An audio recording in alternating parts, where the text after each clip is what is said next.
Hello everyone, আজকের এই ভিডিওতে রামকৃষ্ণ মিশনে স্পোকেন ইংলিশের একদম প্রি বিগিনার্স কোর্সের যে বইটি হয় lessons in English pre beginners, এই যে বইটি দেখতে পাচ্ছ এর প্রথম দুটি চ্যাপ্টার থেকে যে কোয়েশ্চেন্সগুলো দেওয়া রয়েছে সেটার আনসার সহ আলোচনা করব। প্রথমেই রয়েছে lesson 1 parts of speech. Parts of speech ইংরেজি গ্রামারের একদম বেসিক জিনিস।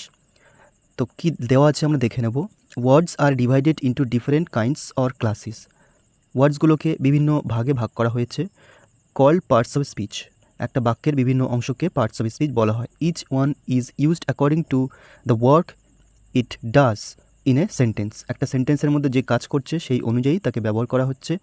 দেয়ার আর 8 পার্টস অফ স্পিচ, 8টা পার্টস অফ স্পিচ রয়েছে। প্রথমে noun, adjective, pronoun, verb, adverb, preposition, conjunction, interjection, এই 8টা পার্টস অফ স্পিচ রয়েছে। এটা একদম বেসিক গ্রামার, আমাদের অনেকেরই জানা।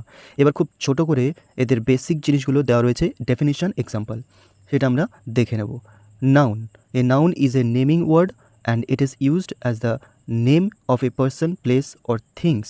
অ্যাজ, এটা নাউন হচ্ছে নাম বোঝায়, যেমন কোনো মানুষ বা কোনো ব্যক্তি, জায়গা, কোনো জিনিস ইত্যাদির নাম বোঝায়। এক্সাম্পল রয়েছে the boy is flying a kite, ছেলেটি একটি ঘুড়ি ওড়াচ্ছে। তাহলে দুটো নাউন, দ্য বয় এটা একটা ছেলেটার নাম বলে ডাকা হচ্ছে, আর কাইট ঘুড়ি এটা একটা noun. We live in Kolkata, Kolkata একটা শহরের নাম। অমিত প্লেস ক্রিকেট, অমিত এবং ক্রিকেট দুটো নাউন। এরপর আসছে অ্যাডজেক্টিভ। অ্যাডজেক্টিভ কাকে বলা হয়? And adjective is a word, adjective এমন একটা শব্দ that adds to the meaning of a noun.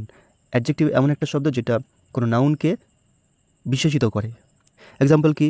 This is a blue shirt, এটা একটা ব্লু কালারের শার্ট। তাহলে শার্টটা কেমন? না ব্লু। তাহলে এটা বিশেষিত করছে বা কোয়ালিফাই করছে নাউনকে, তাই adjective.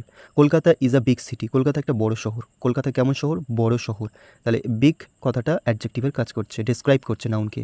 He is a good swimmer, সে একজন ভালো সাঁতারু। সে কেমন সাঁতারু? গুড। তাহলে এগুলো সব নাউনকে ডিসক্রাইব করছে, তাই অ্যাডজেক্টিভ। এরপর আসছে pronoun.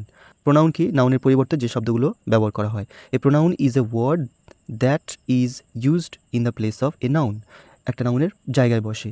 The boy goes to school, ছেলেটি স্কুলে যায়। তারপরের বাক্য বলছে হি ইজ 10 ইয়ার্স ওল্ড, তারপরে আবার দ্য বয় না বলে বলছে সে 10 বছর বয়স তার। তাহলে he pronoun. The lady is a teacher, মহিলাটি একজন শিক্ষিকা। শি টিচার্স হিন্দি, সে হিন্দি শেখায়। আই নো দেম, আমি তাদেরকে চিনি। তাহলে আই এবং দেম এগুলো সব নামের পরিবর্তে ব্যবহার হয়েছে, তাই এগুলো প্রোনাউন। এরপর আছে ভার্ব। ভার্ব কী জিনিস? ক্রিয়া বোঝায় বা অবস্থা বোঝায়। A verb is a word that indicates action, it also indicates what a person or thing is.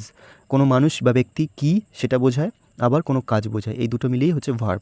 Example, the earth goes round the sun, পৃথিবী সূর্যের চারিদিকে ঘোরে। তো এটা হচ্ছে একটা কাজ হচ্ছে, তাই action verb. The pen is on the table, পেনটি টেবিলের উপরে রয়েছে, তাহলে এটা অবস্থা বোঝাচ্ছে। He has a lot of friends, তার অনেক বন্ধু আছে, এটা থাকা বা অবস্থান বোঝাচ্ছে। তাহলে এগুলো প্রত্যেকটা ভার্ব। এরপর আছে অ্যাডভার্ব। অ্যাডভার্ব কি? An adverb is a word that adds to the meaning of verb, adjective another adverb. Adverb তিনটে জিনিসকে ডিসক্রাইব করে, একটা ভার্বকে ডিসক্রাইব করে, অ্যাডজেক্টিভকে ডিসক্রাইব করতে পারে, আবার অ্যাডভার্বকেও আরেকটা অ্যাডভার্ব ডিসক্রাইব করে, তিনটে জিনিসকে।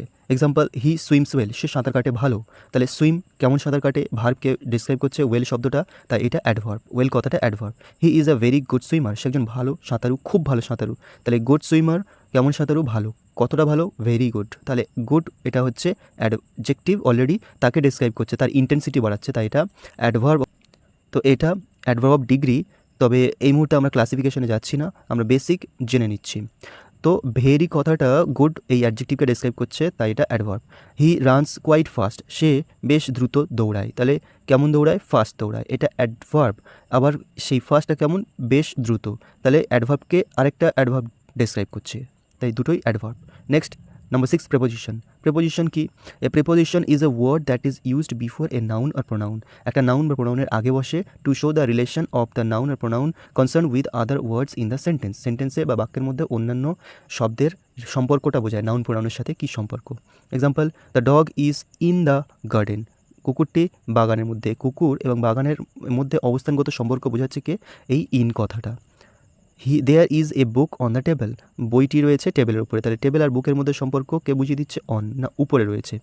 Next, there is a pond behind the house. Pond এবং হাউস এই দুটোর মধ্যে সম্পর্ক কি, আগে পিছিয়ে রয়েছে, একজনের পিছনে, সেটাই বলা হচ্ছে এই প্রিপোজিশনের মাধ্যমে, বিহাইন্ড। Next conjunction. কনজাংশন কী জিনিস? A conjunction is a word that joints two words, expressions or sentence. দুটো ওয়ার্ড বা এক্সপ্রেশনসকে যুক্ত করে বা বাক্যকে যুক্ত করে একটা কনজাংশন, সেই শব্দগুলোকে কনজাংশন বলা হয়। Rita and Rina are going to school. Rita এবং রিনা স্কুলে যাচ্ছে, তাহলে অ্যান্ড দিয়ে রীতা এবং রিনা দুটো ওয়ার্ডকে যুক্ত করা হয়েছে। You or I must go away, তো হয় তোমাকে না আমাকে যেতে হবে, অর একটা কনজাংশন ইউ এবং আইকে যুক্ত করেছে। He ran fast but he missed the train, সে দ্রুত দৌড়েছে কিন্তু সে ট্রেনটা মিস করেছে। এখানে হি র্যান ফার্স্ট একটা clause, he miss the train আর একটা ক্লজ, শব্দগুচ্ছ, এই দুটোকে বাট দিয়ে যুক্ত করা হয়েছে, তাহলে এটাও একটা conjunction. And last number 8, interjection. An interjection is a word that expresses some sudden feelings. Interjection এমন একটা শব্দ যেটা আমাদের অনুভূতিকে প্রকাশ করে। হুররা, we have won the match হচ্ছে একটা interjection. Alas, I have lost all my money. দুর্ভাগ্য, আমি সব মানি হারিয়ে ফেলেছি। ওহ, what a wonderful story it is. চমৎকার গল্প এটা। তো এইগুলো প্রত্যেকটা আমাদের বিস্ময়, আমাদের ভয়, দুঃখ, আনন্দ, অনুভূতিকে প্রকাশ করার মতো কিছু শব্দ, যেগুলোকে ইন্টারজেকশন বলা হচ্ছে।